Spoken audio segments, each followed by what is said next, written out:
జై శ్రీరామ్, జై హనుమాన్. శ్రావణ మాస మాహత్యము 8వ అధ్యాయం. బుధ గురువార వ్రతాలు. ఈశ్వరుడు చెబుతున్నాడు, సకల పాపాలను నశింపజేసే బుధ గురువార వ్రత మహత్యాన్ని ఇప్పుడు తెలియజేస్తాను. దీనిని శ్రద్ధగా ఆచరించిన వారు పరమమైన స్థితిని పొందుతారు. బ్రహ్మదేవుడు చంద్రుణ్ణి బ్రాహ్మణులకు రాజుగా పట్టాభిషేకం చేశాడు. ఒకసారి రూప యవ్వన సంపన్నురాలైన బృహస్పతి భార్య అయిన తారాను చంద్రుడు చూచి మోహపరవశుడై తనతో బలవంతంగా తీసుకువెళ్ళి చాలా కాలము తన దగ్గర ఉంచుకున్నాడు. కొన్నాళ్లకు వారికి సర్వలక్షణయుతుడైన అందమైన బాలుడు కలిగాడు. వారికి బుద్ధుడు అని నామకరణం చేశాడు. కొన్నాళ్లకు బృహస్పతి విషయం తెలుసుకొని చంద్రుని వద్దకు వచ్చి తన భార్య అయిన తారను తనతో పంపమని అడగగా దానికి చంద్రుడు నిరాకరించాడు.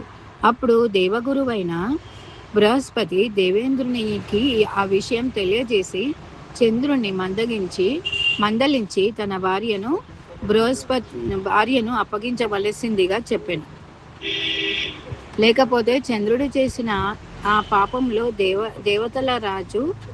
దేవతలకు రాజు కాబట్టి ఇంద్రునికి కూడా ఆ పాప ఫలము అనుభవించవలసి ఉంటుందని చెప్పాడు.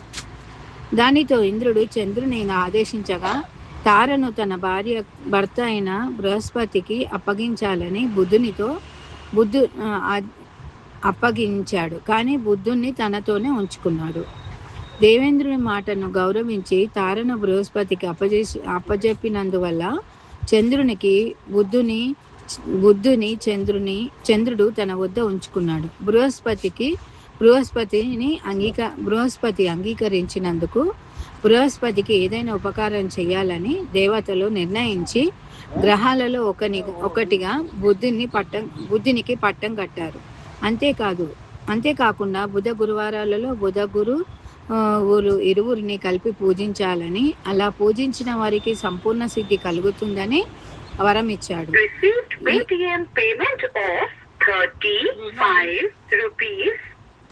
ఈ వ్రతం కూడా శంకరునికి ప్రీతికరమైన శ్రావణ మాసములో ఆచరించి మరింత ఫలప్రదమవుతుందని చెప్పారు.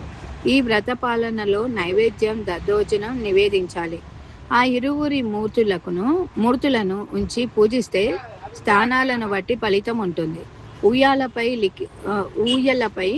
లిఖించి పూజిస్తే దీర్ఘాయుషవంతుడు సర్వగుణాన్వితుడైన పుత్రులు కలుగుతారు. కోశాగారం అంటే ధనం ఉంచుకునే చోటలో పెట్టి పూజిస్తే కోశాగారంలో అక్షయంగా ధనాదులు వృద్ధి చెందుతాయి. వంటశాలలో పూజిస్తే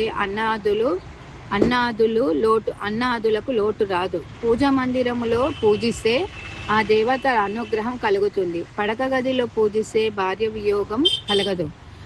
ధాన్యపు గదిలో పూజిస్తే ధాన్యాభివృద్ధి జరుగుతుంది. ఈ విధంగా దేనిని ఉద్దేశించి పూజిస్తే ఆయా ఫలితాలు పొందుతారు. ఈ వ్రతాన్ని ఇలా 7 సంవత్సరాలు చేసి ఉద్యాపన చేయాలి. ఉద్యాపన చేసే ముందు రోజు జాగరణ చేయాలి. బంగారముతో లేదా మరేదైనా ధాతువుతో వారి శక్తి కొలది బుధ బృహస్పతుల మూర్తులను చేయించి షోడోపచారాలతో పూజించాలి. పూజ అయ్యాక తిలలు, నెయ్యి, చారువు, అపమార్గ రవి సమిధులతో హోమము చేసి పూర్ణాహుతి గావించాలి. తర్వాత ప్రయత్నపూర్వకంగా మామగారు మేనల్లునితో కలిసి భోజనం చేయాలి. బ్రాహ్మణులకు పరివారం అందరికీ భోజనం పెట్టాలి. ఇలా చేసినందువల్ల కోరికలన్నీ తీరి సుఖ సంతోషాలతో ఉంటారు. ఎవరికైనా విద్యను అర్థించి ఈ వ్రతాన్ని చేస్తే వారు వేదాది శాస్త్రాలలో ఉద్దండులు అవుతారు. ఎందుకంటే బుద్ధుడు బుద్ధిని తెలివితేటలను ఇవ్వగా గురువైన బృహస్పతి గురుత్వ స్థానాన్ని ప్రసాదిస్తాడు. ఇది విన్న సనత్ కుమారుడు అడుగుతున్నాడు, పరమేశ్వర, ఈ బుధ గురువుల వ్రతాన్ని గురించి చెప్తూ మామగారిని మేనల్లునితో కలిపి భోజనం చేయాలని చెప్పారు. దానికి ఏమిటి కారణమో నాకు చెప్పవచ్చును అంటే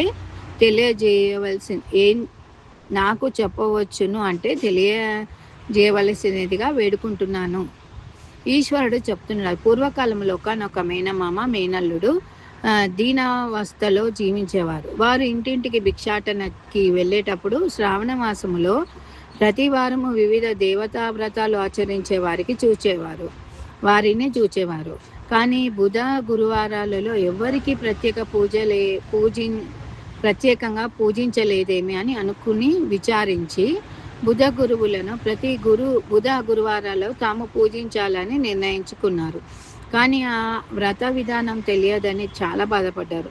ఆ రాత్రి వారికి కలలో బుద్ధుడు బృహస్పతి కనిపించి ఈ వ్రత విధానాన్ని తెలియజేశారు.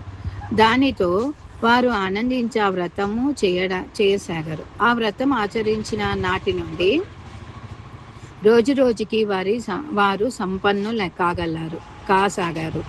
ఆ వచ్చే సంపద కూడా వృద్ధి చెందుతూనే ఉంది. ఈ విధముగా వారు 7 సంవత్సరాలు వచ్చేగా వారికి బుద్ధుడు బృహస్పతి ప్రత్యక్షమై అనేక వరాలు ఇవ్వడమే కాక ఈ మామ మేనల్లుడి వల్ల ఈ వ్రతం ప్రకటించబడినది కాబట్టి ఆ రోజు మొదలుగా ఎవరు ఈ వ్రతాన్ని చేసినా పూర్వకంగా మేనమామ మేనల్లుడిని ఆదరించి భోజనాదులతో సంతృప్తి పరుస్తారో వారు సకల సిద్ధులను పొంది